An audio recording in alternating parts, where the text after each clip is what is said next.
Bapak Ibu dan saudara-saudara sekalian, pertama-tama saya ingin mengucapkan terima kasih dan penghargaan yang setinggi-tingginya kepada seluruh jajaran gugus tugas di tingkat pusat sampai ke daerah, sampai gugus tugas di desa, RT maupun RW, dan juga seluruh tenaga medis, dokter, perawat, relawan, dan juga personel Polri, dan seluruh prajurit TNI yang telah bekerja keras, tak kenal waktu, dengan penuh dedikasi dan pengabdian untuk pengendalian COVID.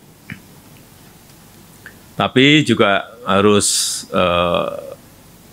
saya ingatkan bahwa tugas besar kita belum berakhir, ancaman COVID masih ada, kondisi masih dinamis, ada daerah yang kasus barunya turun, tapi juga ada daerah yang kasus barunya meningkat, ada daerah yang juga sudah nihil, dan perlu saya ingatkan, jangan sampai terjadi gelombang kedua, the second wave. Jangan sampai terjadi lonjakan. Ini yang ingin saya ingatkan kepada kita semuanya.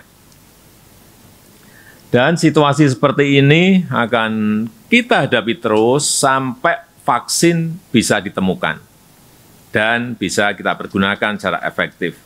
Karena kalau vaksinnya sudah ketemu, itu masih harus ada uji klinis, uji lapangan, kemudian juga masih harus diproduksi yang memerlukan waktu.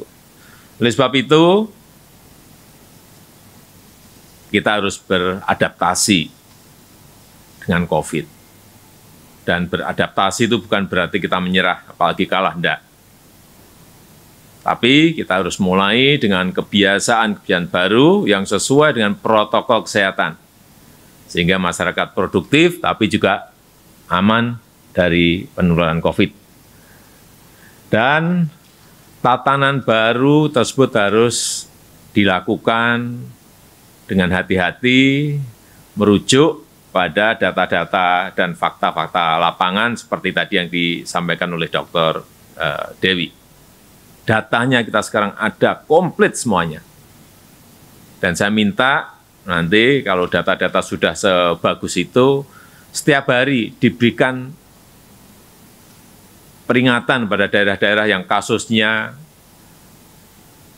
tertinggi atau kasusnya meningkat atau kematiannya tertinggi, sehingga semua daerah memiliki kewaspadaan yang sama dalam penanganan di lapangan. Kita juga telah menggunakan indikator-indikator yang lengkap berbasis saintifik sesuai dengan standar WHO untuk menganalisa data-data dari daerah. Tadi juga sudah disampaikan oleh Prof. Wiku, oleh Dr. Dewi, ada kabupaten zona hijau tanpa kasus, zona kuning, daerah dengan risiko kecil, zona orange dengan risiko sedang, dan zona merah dengan risiko tinggi. Bapak Ibu sekalian dan saudara-saudara yang saya hormati,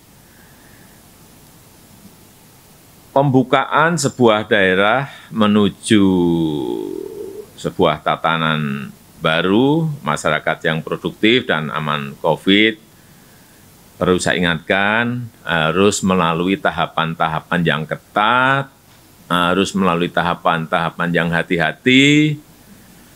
Jangan sampai ada kesalahan kita memutuskan sehingga terjadi kenaikan kasus di sebuah daerah karena tahapan-tahapan tidak kita kerjakan secara baik. Yang pertama, perlu saya ingatkan, perlunya prakondisi yang ketat.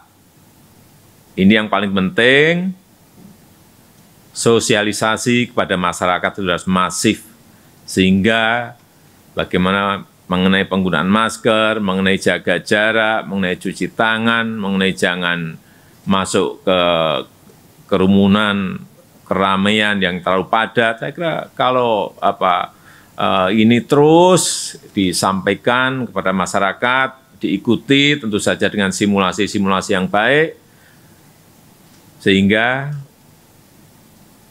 saat kita masuk ke dalam tatanan normal baru, kedisiplinan warga itu sudah betul-betul siap dan ada. Inilah prakondisi yang kita siapkan.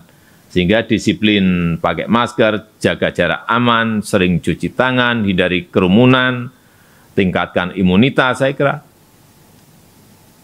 terus harus kita sampaikan kepada masyarakat.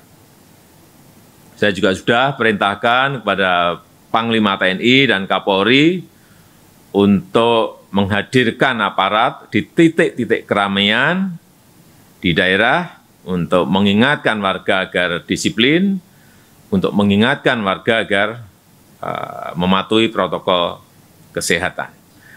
Yang kedua, yang berkaitan dengan penentuan waktu, ini penting sekali. Kapan timingnya, ini penting sekali. Ini harus tepat. Kalkulasinya, hitungannya berdasarkan data dan fakta lapangan yang ada. Jadi saya ingatkan juga pada daerah apabila sudah ingin memutuskan masuk ke normal baru, bicarakan dulu dengan ketua gugus tugas, dengan gugus tugas. Datanya seperti apa, pergerakannya seperti apa, fakta-faktanya seperti apa, karena itu data di sini ada, saya lihat ada semuanya. Jadi lihat perkembangan data epidemiologi, terutama angka R0 dan angka RT. Perhatikan juga tingkat kepatuhan masyarakat. Pastikan manajemen di daerah siap tidak melaksanakan. Kemudian juga hitung kesiapan daerah dalam ini yang berkali-kali saya sampaikan, dalam pengujian yang masif, pelacakan yang agresif, kesiapan fasilitas kesehatan yang ada. Ini benar-benar semuanya harus kita hitung dan kita pastikan. Kemudian yang ketiga, prioritas. Tidak semua langsung kita buka, tidak. Sektor dan aktivitas apa yang dimulai dibuka secara bertahap, itu pun secara bertahap, tidak langsung dibuka 100%. Beberapa daerah sudah melakukan, dibuka dulu 50%, dibuka dulu separuh. Saya kira contoh-contoh beberapa daerah yang sudah melakukan akan kita evaluasi dan sangat bagus sebagai contoh. Kemarin persiapan dalam pembukaan tempat ibadah dengan protokol kesehatan saya lihat bagus. Untuk sektor ekonomi, sektor dengan penularan COVID yang rendah tapi memiliki dampak ekonomi yang tinggi itu didahulukan, dan terutama ini sektor pertanian, peternakan, perkebunan, perikanan, industri manufaktur, sektor konstruksi, logistik, transportasi barang, sektor pertambangan, perminyakan. Saya kira ini sudah disampaikan oleh Ketua Gugus Tugas agar ini menjadi catatan kita semuanya. Dan yang keempat, saya ingin betul-betul diperkuat konsolidasi, koordinasi antara pusat dan daerah,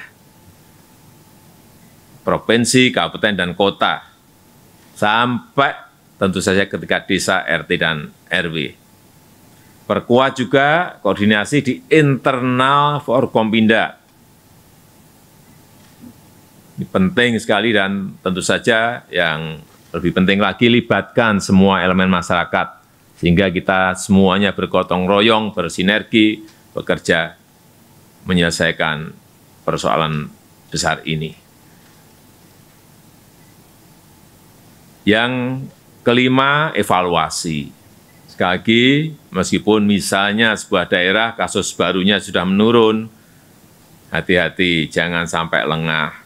Karena sekali lagi di lapangan itu masih sangat dinamis.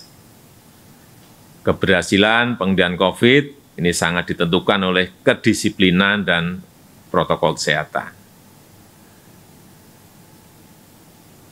Perlu saya ingatkan, jika dalam perkembangan ditemukan kenaikan kasus baru, maka langsung akan kita lakukan pengetatan atau penutupan kembali. Saya rasa tadi sudah dijelaskan secara baik oleh Ketua Gugus Tugas, oleh Prof. Wiku, oleh Dr. Dewi, hal-hal yang perlu kita lakukan dari data-data yang ada. Saya kira kita harus semuanya optimis bahwa tantangan yang kita hadapi ini bisa kita kendalikan dengan baik, dengan harapan kita bisa menyelesaikan dalam waktu yang sesingkat-singkatnya, sehingga kita bisa beraktivitas kembali.